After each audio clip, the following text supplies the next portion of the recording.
زمان قبل ما الناس تعرف البنوك والفيزا والكريدت كارد، كان الواحد مننا بيشتري نعجه ويبدلها ب3 شكاير قمح، او بيدي بيضه وياخد مكانها بصلايه. ما كانش في حاجه اسمها لا جنيه ولا دولار، ما كانش في حاجه اسمها عمله اصلا. كان في حاجه اسمها المقايضه، وهي المعامله على قد القيمه. يعني مثلا لو انت عندك كيلو عسل وصاحبك عنده كيلو تمر، وانتوا الاثنين محتاجين اللي مع التاني، فبتبدلوا العسل بالتمر. دي كده اسمها مقايضه. كانت المقايضه زمان هي الطريقه الاساسيه في التجاره قبل ما الناس يخترعوا الفلوس. بس بعدين الناس قالت طب ما نعمل حاجه نمشي بيها الحسابات. وهنا بقى يظهر اول شكل للعمله، كان عباره عن ذهب وفضه، يعني حاجه كان ليها قيمه حقيقيه. ومع الوقت كل بلد بدات تطبع عمله خاصه بيها. يعني فرنسا عملت الفرنك، مصر عملت الجنيه، وامريكا بقى قالت انا هسميه دولار. وهنا بقى يبدا السؤال الكبير، ليه في فرق عمله اصلا؟ يعني ليه لما اسافر لازم ابدل فلوسي؟ ليه بحتاج 50-60 جنيه عشان اشتري حاجه بدولار واحد؟ وهل الموضوع ده ظلم ولا له سبب منطقي؟ الجزء الاول اللي هنتكلم عنه ليه في فرق عمله اصلا. اما الجزء الثاني واللي احنا كلنا نفسنا نعرف الاجابه عنه، ليه الاسعار بتزيد لما العمله بتضعف؟ كل حاجه ليها بدايه، والبدايه هنا. انا جوري وده جواب مفقود. صلوا بينا على النبي ويلا بينا نبدا.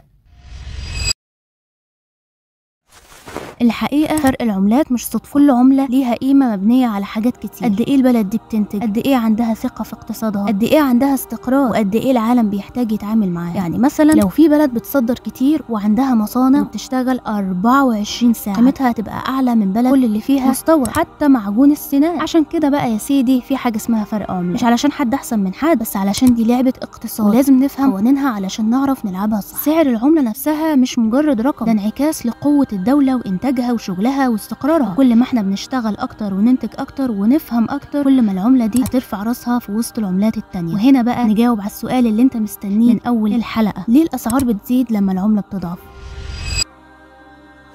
القصه اللي محدش بيقولها بصراحه. لما الجنيه بيضعف قدام الدولار، يبقى الموضوع مش بس رقم بيزيد على الشاشه، لا ده زي لما تروح السوبر ماركت تلاقي الاسعار فجاه ارتفعت من يوم وليله بس. يعني تبقى انت لسه مشتري امبارح كيس رز ب30 جنيه، تروح تلاقيه بقى ب40 جنيه. طب ليه لما العمله بتضعف الاسعار بتعلى اصلا؟ هل بتزيد قيمه الحاجه فعلا ولا في حاجه تانية؟ الحكايه ببساطه ان كتير من المنتجات اللي بنشتريها حتى اللي في السوبر ماركت مستورده من بره. يعني لما الدولار بيطلع، الفلوس اللي بنحتاجها عشان نجيب الحاجه دي بتزيد. وكانك بتشتري علبه لبن، بس علشان تشتريها لازم تدفع سعر علبة لبن وعليها 30 جنيه زيادة. وصلت كمان مش بس السلع المستوردة، حتى المواد الخام اللي بتستخدمها المصانع بتيجي من بره. فلو الدولار غلى، تكلفة الانتاج بتزيد، كده الاسعار بتكون في الطالع على طول. غير كده في موضوع التضخم، يعني ان الفلوس نفسها بتبقى قيمتها اقل، فلو الفلوس بقت اقل قيمة لازم تدفع اكتر عشان تشتري نفس الحاجة. وطبعا في عوامل تانية كتيرة جدا زي الضرايب، التكلفة التشغيلية، اجور العمال، النقل. دي كلها حاجات بتزيد لما الاقتصاد يبقى مش مستقر او العملة تضعف. لكن مش معنى كده ان احنا مسجونين في الحلقة دي، بالعكس لو بدأنا ننتج اكتر ونقلل الاعتماد على الاستيراد ونحسن الاقتصاد، هتلاقي الجنيه بيقوى والاسعار بتتظبط والحياة بتبقى اسهل. في الاخر فرق العملات والاسعار مش بس ارقام وسهم طالع ونازل، هي قصة حياة، وكل ما نفهمها اكتر كل ما نقدر نعيشها بشكل افضل. كانت معاكم جوري في جواب مفقود. متنساش ان كل حاجة ليها بداية، والبداية هنا.